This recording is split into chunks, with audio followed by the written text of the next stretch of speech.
নমস্কার সবাইকে, ওয়ান্ডার মহুয়ার নতুন একটি ভিডিওতে সকলকে স্বাগত। আজকে বৃহস্পতিবার আর এখন সকাল ওই 8:30। তাহলে আজকের ভিডিওটা শুরু করি। আজকে সকালে ঘুম থেকে ওঠার পর থেকেই অনবরত বৃষ্টি হচ্ছে, আবার কখনো রোদ উঠছে। সকালে ডোডো স্কুল চলে যাবার পরে ঘরের বাসি কাজ, স্নান, পুজো সবকিছুই হয়ে গেছে। আর আজকে সকাল সকাল এত সুন্দর একটা জিনিস পাবো সত্যি আশা করিনি। জগন্নাথ ধাম থেকে মহাপ্রসাদ এসেছে, মানে দীঘার থেকে। আমাদের পাড়ায় প্রত্যেকটা জায়গায়, প্রত্যেকটা বাড়ি বাড়িতে এই প্রসাদ বিতরণ করা হচ্ছে। 2টো গজা রয়েছে আর একটা ছাঁচের সন্দেশ, আর তার সঙ্গে এত সুন্দর একটা ফটো। একটা হচ্ছে মন্দিরের বাইরেটা আর একটা হচ্ছে ভেতরের বিগ্রহের ছবি। সকালবেলায় যখন এটা হাতে পেয়েছি তো মনটা খুবই খুশি হয়ে গেল। আর আজকের দিনটাও সকাল থেকে তো না খেয়েই রয়েছি এখনো অবধি, শুধু সকালে একটু গরম জল খেয়েছি।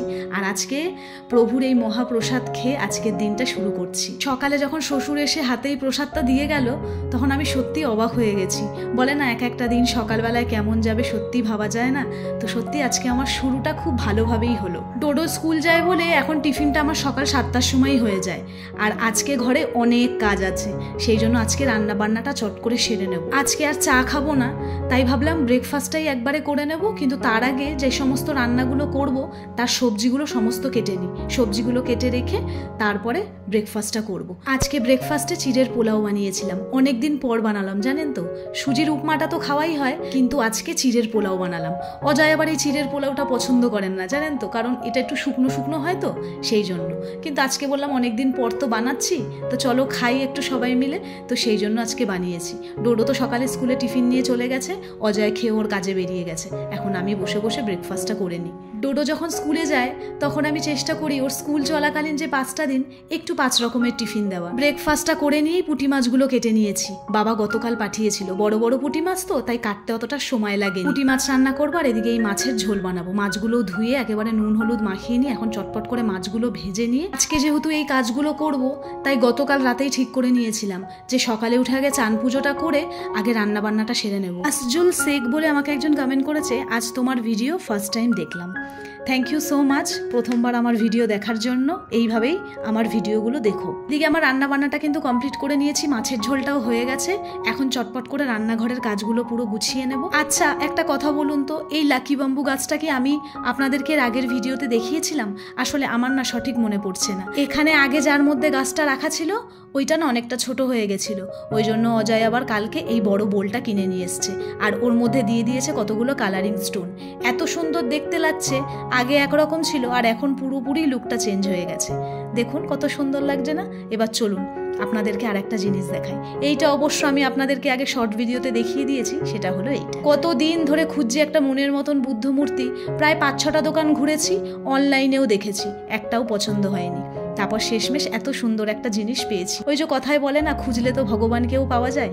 এই দেখুন, মুখটা দেখে না সত্যি মনটা জুড়িয়ে যায়। তার মধ্যে গায়ের যে পোশাকটা এত সুন্দরভাবে কারুকার্য করা, কেমন হয়েছে অবশ্যই জানাবেন। কিন্তু আমার তো বেশ পছন্দ হয়েছে। ওইদিকে সমস্ত কাজকর্ম সেরে এবার ফাইনালি রুমে আসতে পারলাম। এখন চটপট করে সমস্ত কাজগুলো গোছাবো। জানলার এই পর্দাগুলো না ছোট করতে দিয়েছিলাম। না সব জানলা দিইনি, একটা জানলায় পর্দাগুলো এত নিচে লটাচ্ছে, পুরো নিচটা না পর্দা নোংরা হয়ে যাচ্ছে। তাই এই জানলার 2টো পর্দা দিয়েছিলাম আর কাটিনি জানেন তো, নিচটা মুড়িয়ে সেলাই করিয়ে নিয়েছি। পরে ভবিষ্যতে যদি কোনো সময় ঘরের ডেকোরেশন আবার চেঞ্জ করি তখন একদম বাজে হয়ে যাবে, সেই জন্য পর্দাগুলো নিচে মুড়িয়ে ছোট করে দিয়েছি। আর ঘরের প্রত্যেকটা জানলার নিচে না কার্নিশ মতন করা রয়েছে, তো তার মধ্যে পর্দাগুলো লাগে আর পর্দার নিচটা পুরো নোংরা হয়ে যায়। আপনাদের সাথে কথা বলতে বলতে এদিকে দাদাও এসে গেছে। আমি যেখানে যেখানে ফটো লাগাবো বলেছি সেখানে উনি ড্রিল করে পেরেকগুলো লাগিয়ে দিয়ে যাচ্ছে।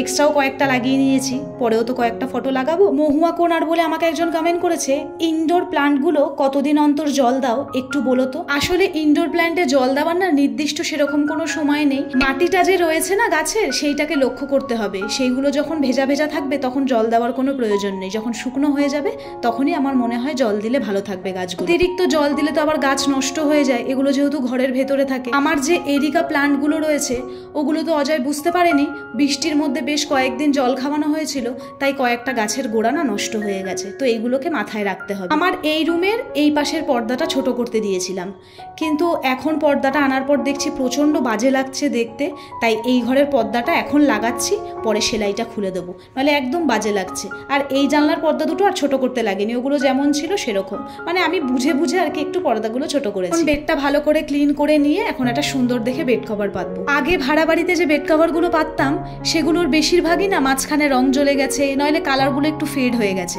তাই এইখানে এসে আমি ওই সমস্ত নতুন বেড কভারই ইউজ করছি। চম্পা বোস আমাকে কমেন্ট করেছে, দিদি তোমাদের অ্যাকোরিয়ামটা খুব সুন্দর। থ্যাংক ইউ বোন।